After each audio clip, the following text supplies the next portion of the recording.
तो अब हम देखने वाले यानी कि आपको कुछ एक्सप्रेशन दिए होंगे और उसके आंसर भी दिए होंगे, तो लेकिन उसमें सब एरर्स होंगे, तो एरर्स को हम कैसे फाइंड आउट करेंगे ये देखने वाले। तो सबसे पहला हमारा 4 इंटू एक्स माइनस 5 ये, तो हम इसमें देखना है कि ये सही है कि गलत, तो हम इसको सॉल्व करेंगे। 4 इंटू एक्स 4x, ये तो सही है क्योंकि यहाँ पर भी है, लेकिन जब हम 4 को -5 से मल्टीप्लाई करेंगे तो plus into minus minus 4 into 5 20, तो ये हमारे लेकिन ये तो हमने सॉल्व किया तो हमारा ये आया, लेकिन इसमें क्या दे रखा है 4x इंटू -5, तो ये यानी कि इसमें एरर है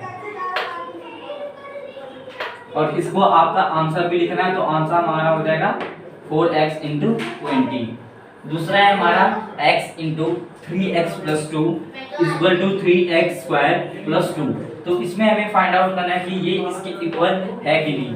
तो हम सबसे पहले x को सबसे मल्टीप्लाई करेंगे, तो हम अगर मल्टीप्लाई करेंगे x इंटू 3x तो 3x स्क्वायर होगा, फिर हम x को अगर 2 से मल्टीप्लाई करेंगे तो क्या होगा 2 इंटू एक्स 2x, एंड फिर ये तो हमारा हो गया क्योंकि x से ये हमें मल्टीप्लाई करना था, और दूसरी साइड में क्या है 3x स्क्वायर और प्लस 2, तो हमें ये देखना है ये इसकी इक्वल है कि नहीं।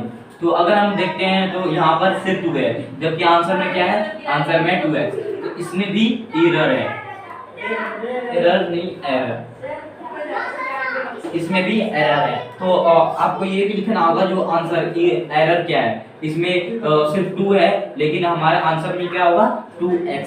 सो यही सब हमको एरर फाइंड आउट करने हैं। एक्सप्रेशन आपको दिए होंगे और डिवाइड करना है, तो सबसे पहला है 28 एंड x पावर 4 और डिवाइडेड बाय 6x, तो इसको हम कैसे सॉल्व करेंगे। तो सबसे पहले 20x4 है, तो इसको सीधा हमको एक्सप्रेशन के रूप में पूरा जो वैसे x4 को हम डिवाइड कर देंगे, यानी मल्टीप्लाई। अगर हम इसको खोल के लिखेंगे तो हम ऐसे लिखेंगे, और यहाँ पर है 56 है, तो हम इसको 28 इंटू 2 लिख सकते हैं क्योंकि हमारे पास ऊपर में भी 28 है, तो इसको हम ऐसे खोल के लिख सकते हैं, और x into multiply into x, उसके बाद हम सिंपल यहाँ से काट सकते हैं ये दोनों 28 और उसके बाद हमारे पास बचा क्या x पे पावर 3/2, तो ये हमारा फर्स्ट आंसर हो गया। और सेकंड वन है 5x square into 6x divided by 3x, तो इसको भी हम सिंपल से लिखना है। सबसे पहले हम ये लिख देंगे डिवाइडेड बाय 3, तो लेकिन यहाँ पर माइनस है, तो अगर हम इसको सेपरेट में यानी कि सेपरेट में लेकिन माइनस करेंगे अलग अलग करके, तो सबसे पहले हम कौन सा माइनस करेंगे 5x divided by 3x minus 3x divided by 6x divided by 3x, तो अगर हम इसको ऐसे करेंगे तो ये 2 टाइम्स पूरा कैंसिल हो जाएगा, और हमें सिर्फ अब इसे माइनस करना है, और अगर आप इसको सॉल्व करेंगे तो आपको ये मिलेगा।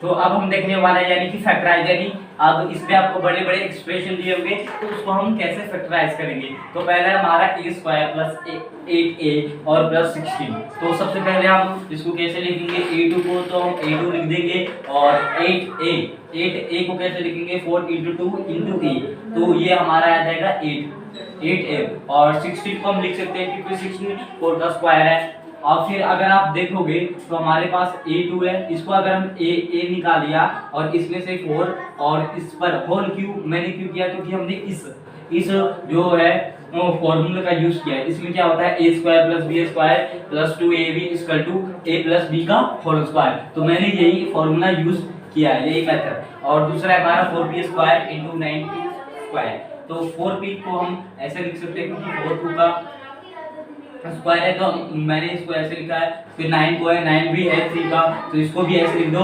उसके बाद इस फॉर्मूले से, ये फॉर्मूला है a प्लस बी और इंटू a माइनस बी, तो इससे हम ऐसे लिख देंगे 2p प्लस 3q और इंटू 2p माइनस 3q।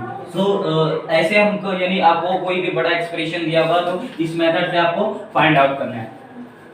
तो अब हम देखेंगे कि किसी भी आपको टर्म्स दिए होंगे, एक्सप्रेशन दिए होंगे, तो उसको हम फैक्टराइज कैसे करेंगे। तो सबसे पहला है 7x - 42। तो 7x को हम कैसे लिख सकते हैं, 7 × x, एंड दूसरा क्या है 42। 42 का अगर आप फैक्टराइज करेंगे तो 2 × 3 × 7 आएगा।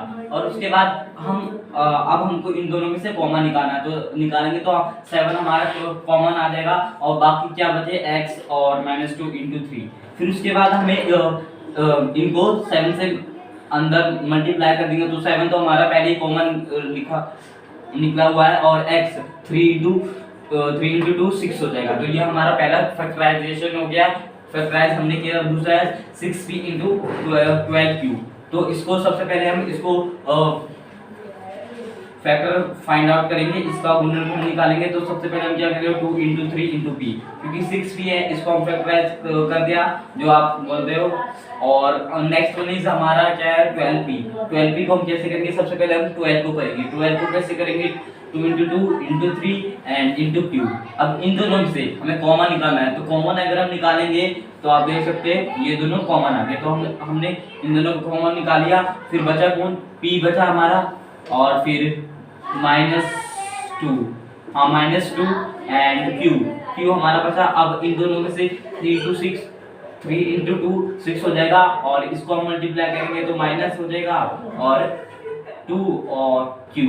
तो ऐसे ही हमें करना है। तो फ्रेंड्स आज हम पढ़ने वाले हैं चैप्टर नंबर 14 क्लास 8 का, और चैप्टर का नाम है हमारा फैक्टराइजेशन। तो सबसे पहले हम इसमें देखेंगे कि हम कॉमन फैक्टर, यानी आपको टर्म्स दिए होंगे और उसमें से कॉमन फैक्टर फाइंड आउट करने। तो सबसे पहले हम कैसे हम फाइंड आउट करेंगे, तो यहाँ पर हमें दिया रखा है पहला 12x।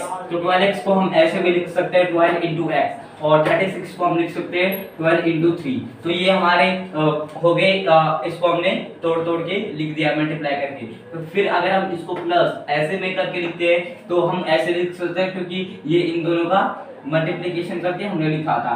फिर उसके बाद 12 दोनों में कॉमन है, तो इसको हम बाहर निकालेंगे, और बच कौन गया x और 3। तो हम ऐसे लिख सकते हैं x + 3। सो ऐसे ही हमें बहुत सारे आपको क्वेश्चन मिलेंगे, तो ऐसे ही आपको फाइंड आउट करना है।